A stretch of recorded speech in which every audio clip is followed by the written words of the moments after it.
Good morning, everyone. Pam here. My thought for the day is taken from Deuteronomy chapter 31 and verses 7 and 8. Be strong.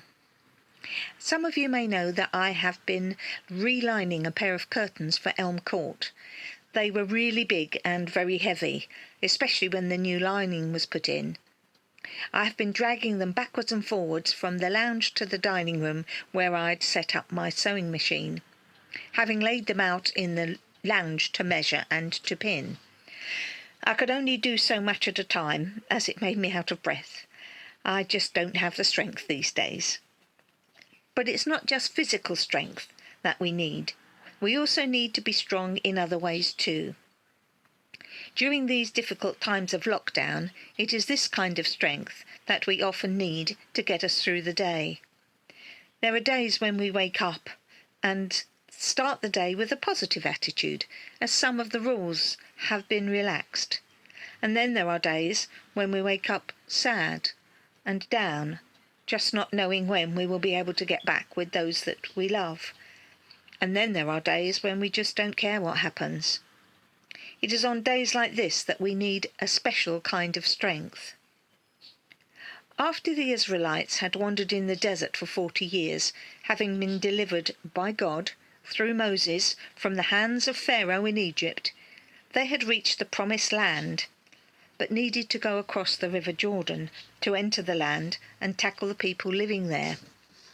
Moses was now 120 years old, and God spoke to him and told him that he would not go across the Jordan, and that Joshua had been chosen to lead the people into the promised land, but that God would go before them and prepare the way. In Deuteronomy 31, verse 7 and 8, Moses summoned Joshua and says to him, "Be strong and of a good courage, for you shall go with this people into the land which the Lord has sworn to their fathers to give them, and you shall put them in possession of it. It is the Lord who goes before you. He will be with you. He will not fail you or forsake you.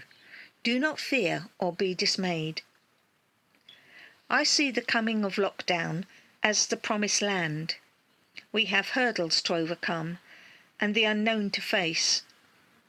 It won't be the same as we were. But God goes before us, and we must be strong through the days that are ahead of us, knowing that He will be with us and not forsake us. We need not fear or be dismayed. We need to be strong in God's hands. Paul writes to the Corinthians in his second letter, chapter 12, verse 10, "For the sake of Christ, then, I am content with weakness, insults, hardships, persecutions, and calamities. For when I am weak, then I am strong." And David says in Psalm 27, verse 14, "Wait for the Lord. Be strong, and let your heart take courage. Yes, wait for the Lord." My prayer for us all is that we will be strong and wait for the Lord. God bless.